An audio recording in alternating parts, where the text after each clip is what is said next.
Estamos de volta e chegamos ao último bloco do Rumos e Desafios, Eleições 2022. No programa de hoje a gente conversa com Caio França, deputado estadual, eleito pela terceira vez, vai representar a Baixada Santista pelo terceiro mandato consecutivo. E aqui comigo o jornalista especializado em política, José Augusto. Caio, falar um pouquinho de mobilidade primeiro e depois de sustentabilidade, né? Nós temos aqui hoje alguns projetos que precisam avançar na nossa região. A nossa extensão do VLT, né, que está também diretamente ligada à questão sustentável, e nós temos uma discussão já centenária da ligação seca entre Santos e Guarujá. Como é que você pretende tratar esses dois assuntos? Sobre a extensão do VLT, isso é a prioridade absoluta em relação à mobilidade.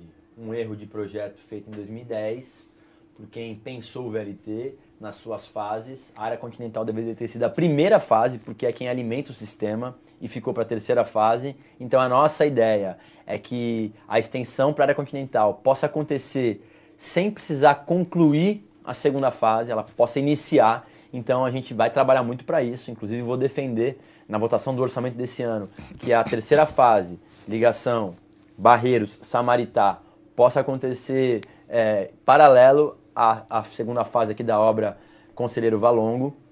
Então, ponto número 1. Ponto número 2, com relação à ligação seca. A gente tem dois projetos que não anulam um ao outro. Eu defendo que a gente possa ter os dois, tanto o túnel quanto a ponte. A gente defende que saia do papel. Saia do papel. Quem tiver dinheiro para bancar, que banque antes. O que não dá para a gente ficar discutindo isso incansavelmente e ninguém aguenta mais essa discussão. Que já foi para lá, para cá e tal. Então, assim, quem tem condição de bancar? E uma coisa não impede a outra. A gente pode ter a ponte e pode ter o túnel. O túnel é mais viável do ponto de vista de carros de passeio, né? Então, para a maioria que enfrenta a balsa para poder ir e voltar do Guarujá e vice-versa, é muito mais viável o túnel. E para as cargas é muito mais viável a ponte. Então, a gente tem uma questão orçamentária que precisa ser resolvida. Eu não gosto da ideia de atrelar a desestatização do porto à solução, porque eles dão pelo menos 7 anos para começar a construção do túnel, o que para mim não é um bom sinal. E eu, na verdade, também preciso me posicionar com relação à desestatização. No modelo que está apresentado, eu sou contra. Eu sou contra você passar para o setor privado a autoridade portuária. Eu acho que você já tem hoje os terminais privados, você já tem hoje a mão de obra, boa parte dela que já é terceirizada, você já tem hoje a questão de poder fazer o aumento do calado que já é privado. Acho que a autoridade portuária que não dá para você poder passar isso para a iniciativa privada. Até porque nos modelos de porto que você tem mundo afora, você não tem um modelo que deu certo com a iniciativa privada tomando conta das decisões principais do porto. Mas você não concorda, por exemplo, quando a gente faz análise da tecnologia e da gestão nos terminais privados, a diferença que a gente tem do que existe no terminal privado e do que existe hoje no porto público, até por conta de falta de braço, recurso financeiro. E, por exemplo, a gente tem, falando de porto, um problema histórico que é a dragagem, né? E a gente esbarra numa burocracia toda vez que precisa se renovar esse contrato. A gente sabe quando o contrato acaba, o processo pela autoridade portuária atual até começa antes, mas em virtude do que diz a lei de licitação, você pode judicializar a judicialização da judicialização, enquanto isso o serviço para. E quando o serviço para, o porto para. Nesse sentido, como resolver essa distância entre o que a iniciativa privada pode fazer do ponto de vista de investimento e do ponto de vista de celeridade para a contratação de serviços, como, por exemplo, da dragagem, que é tão essencial? Eu acho que é possível conciliar as duas coisas, sem você perder a mão do Estado na autoridade portuária, que são as decisões sobre importação, para a gente não ficar só na mão do setor privado, para ver se a gente consegue avançar com tecnologia, para a gente não ficar na mão de só importar ou exportar commodities, que assim, é um erro, acho que hoje do Brasil, a gente ficar com soja para lá e para cá, sendo que a gente poderia aqui ter um refinamento melhor dessa matéria-prima para poder importar tecnologia também aqui do Brasil. Então, e tenho muita preocupação, obviamente, com os trabalhadores do porto. Porque hoje os trabalhadores do porto, eles também são ativos importantes Sem aqui dúvida. do setor portuário. Sem dúvida. E a preocupação que nós temos não é de, não, sou contra a privatização. Não, acho que esse modelo, da maneira como foi conduzido, você tem hoje todas as prefeituras, ainda que não façam isso veementemente, mas eles são contrários ao modelo apresentado. Todas as prefeituras. Eu acho que os prefeitos da região têm que ter também participação nessa decisão. E veja só, na minha perspectiva, o governo teve 4 anos para poder fazer uma desestatização por completa, ou uma privatização, ou seja lá como for. No último ano, depois da eleição, vai tentar fazer algo. Eu acho que assim, nesse momento, a nossa ideia, pelo menos a minha defesa, é esse processo ser paralisado e aí, num novo governo, se for do Bolsonaro, e ele quiser dar sequência nisso, Sim. ele que dê sequência nisso. E se o presidente Lula ganhar a eleição, ele que pense numa solução que seja interessante para toda a região. Então, não me parece cabível que tem uma eleição presidencial no meio do caminho, em que o Porto de Santos é o principal porto aqui das Américas. E você vai fazer isso independente do resultado da eleição. Acho que o resultado da eleição tem muita influência sobre a decisão do Porto. E o que eu digo é isso, assim, vamos pegar os modelos mais aperfeiçoados do mundo. Roterdã, enfim, de qualquer outro lugar onde você... Nós não temos hoje um modelo onde a autoridade portuária seja do setor privado. A gente precisa ter um processo mais amplo, onde as prefeituras possam participar, onde os trabalhadores participem e onde a iniciativa privada também tenha condição de poder opinar. Então, eu acho que é possível conciliar os investimentos privados, que são mais ágeis e que têm mais recurso, mas sem precisar perder a essência do porto. A gente tem aí os terminais portuários, na sua grande maioria, privados, os próprios berços públicos, onde os pequenos... as pessoas que operam aqui no setor portuário são menores e não têm a mesma capacidade de grandes empresas, elas também têm interesse em que existam berços públicos, por exemplo, para elas poderem ter participação de alguma forma. Porque se você fizer tudo privado, os pequenos não terão condição de poder trazer a mercadoria para cá ou exportar. Então, nós precisamos fazer isso de forma, na minha opinião, mais estudada, com mais participação, e acho que num ano eleitoral como esse, não tem muito cabimento você discutir isso. Acho que o governo que vencer a eleição tem a tarefa de, no ano que vem, já definir o rumo e ter a tranquilidade e a modelagem. Eu me preocupo muito, confesso para vocês, com os trabalhadores, para a gente não precarizar o trabalhador do porto, e me preocupo muito também com a falta de capacidade de opinião que a nossa região vai ter diante de um cenário 100% privado, onde as prefeituras e o Estado pouco influenciam. Uma das suas outras bandeiras é o uso do canabidiol como medicação.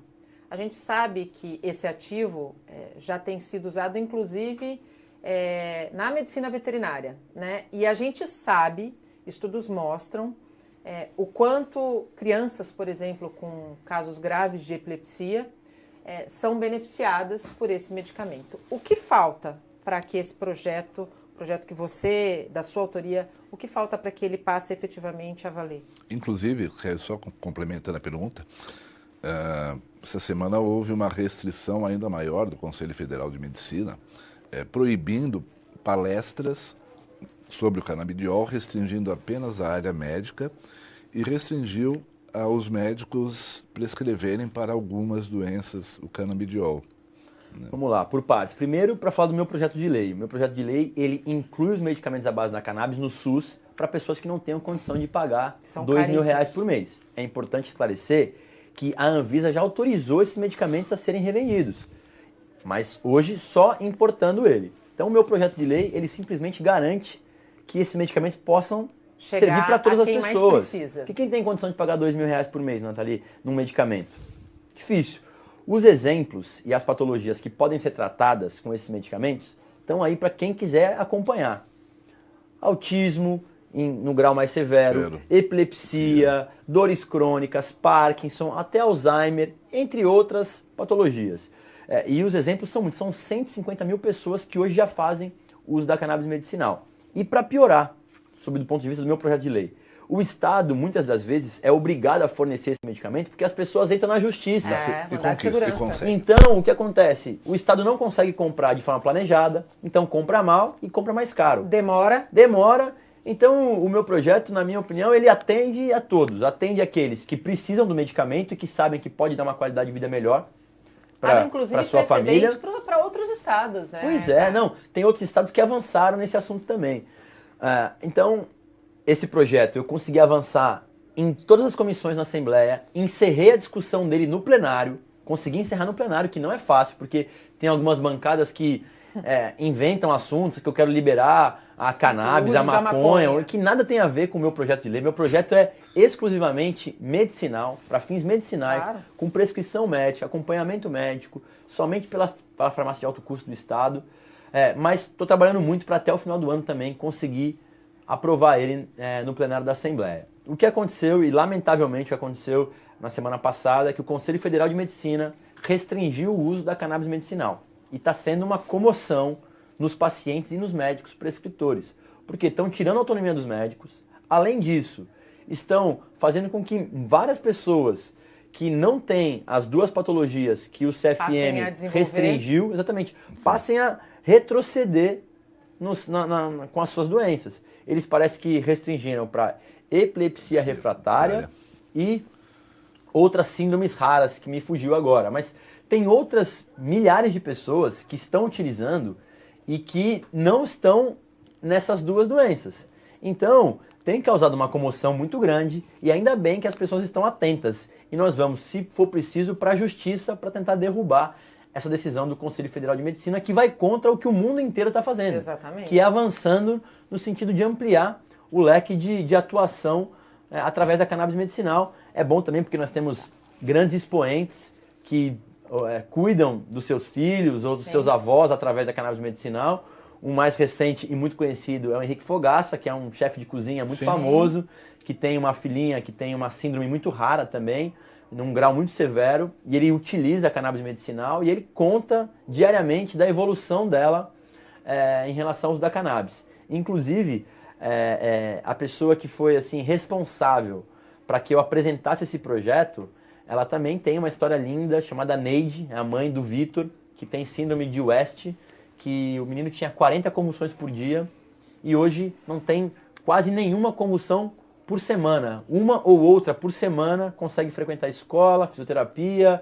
Então, assim... Tem dignidade. Se você não se sensibiliza com isso, eu não sei mais com que a pessoa pode se sensibilizar. Assim, são casos que são evidentes, que melhoram e dão qualidade de vida para a pessoa e para a família toda, né? Sem dúvida, sem dúvida. Só quem tem um filho, um parente... E, Nathalie, só para completar, porque assim, tem uma frase que eu uso que é muito simbólica, que é assim, não espere precisar para apoiar. Exatamente. Porque é muito fácil quando alguém, um familiar, um amigo seu, passa a precisar, e você, deixa eu ver o que é e tal. Olha, acho que a luta genuína, independente de alguém no seu entorno precisar, é a que é mais... É a empatia. É a empatia pelos outros. Sim. Se você não se sensibiliza com uma pessoa que tinha 40 convulsões por dia e passa a não ter nenhuma, através de um óleo, assim, realmente não serve para a vida pública, na minha opinião. Não serve para a vida pública, não serve para viver em sociedade. Pronto, além disso. Não serve para viver em sociedade. E é bom que deixe claro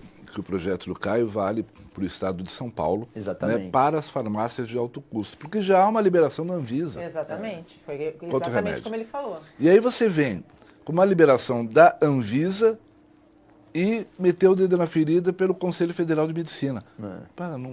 Mas aí eu acho que a gente tem que pensar que a gente tem um órgão regulador, né? Sim. Que é a Anvisa. A Anvisa. E a Anvisa, ela pode e deve se manifestar no caso de uma análise que impeça, né, o ser humano de ter uma vida decente. Que já está mais que comprovado que isso. E é importante esclarecer que o meu projeto, ele continua tendo o seu valor independente da decisão do Conselho Federal de Medicina. Porque ainda que a decisão do Conselho, tenha validade, o nosso projeto continua tendo validade para que os médicos possam fazer a prescrição para aquelas patologias. O que me parece é que o Conselho Federal de Medicina toma uma decisão equivocada, retrógrada, em relação ao que está acontecendo no mundo, que é você ampliar o leque de patologias que podem ser tratadas com a cannabis medicinal. Mas o nosso projeto continua, e ontem na minha fala que eu fiz foi justamente isso. Eu falei, São Paulo tem que dar uma resposta ao Conselho Federal de Medicina dizendo ao contrário. O que nós queremos é que o SUS possa garantir para as famílias de baixa renda a chance de tratar os seus filhos com um medicamento que hoje quem tem condição de pagar pode tratar. Agora eu pergunto para vocês. Rápido, porque nós estouramos. Rapidíssimo. Então vai. Qual a diferença de você tomar o canabidiol ou tomar 40, 50 gotas de Rivotril, de Valium? Quantos remédios que não são produzidos através de plantas que podem ter alucinógenos? É importante esclarecer que no caso do CBD, do canabidiol, ele não tem o THC, que é o que dá o barato, vamos dizer assim. Tem medicamentos que tem. Mas assim como também tem medicamentos que a gente usa hoje em dia, por exemplo, a morfina, que também ela tem, por exemplo, a sua origem, se eu não me engano, do ópio, que é uma droga. Sim. Mas que você utiliza... A morfina, ela é um opioide. Se tomado em excesso, se tomado sem... Ela causa efeito e por isso como você opioide. E por isso você vai proibir a utilização? Não, a morfina é importante para você poder... Aliviador. Liberações, para você poder fazer uma cirurgia com um grau de complexidade maior. Então, assim, a gente não pode deixar que o ultraconservadorismo, às vezes sem argumentação, possa se sobrepor à ciência e à vida das pessoas. Na verdade, é preciso prevalecer o bom senso, em prol sempre do cidadão. Caio, muito obrigada, o programa foi ótimo. Eu te desejo sucesso nesse terceiro mandato. Você é um representante, eu posso dizer, da nova ala da política, né? Daquela política que eu espero que a minha filha possa se orgulhar, né? Porque hoje eu não me orgulho, né? Infelizmente, eu acredito que a lição de casa, ainda na minha geração, na sua geração, não foi feita da maneira que deveria. Mas eu acredito que com a renovação e com respostas sendo dadas, a gente cria uma esperança para as futuras gerações de que a política é o único caminho que a gente tem para mudar realidades que a gente não concorda. Então, muito obrigada, te desejo sucesso, especialmente sabedoria, e que você continue com essa tua linha ponderada, entendendo que você foi eleito pelo povo, para o povo, independente de uma bandeira, de um partido. Legal. Sucesso. Obrigado, Nathalie, obrigado, Zé, pela oportunidade aqui.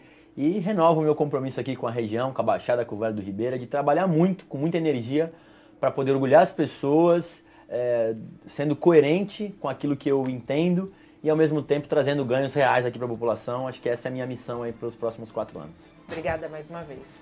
Zé, obrigada pela parceria. Obrigado a você, Nathalie. Obrigado. Obrigado a você em casa, Caio. Obrigado. Rumos e Desafios Eleições 2022 termina agora. A gente volta a se encontrar na semana que vem. Até lá. Tchau.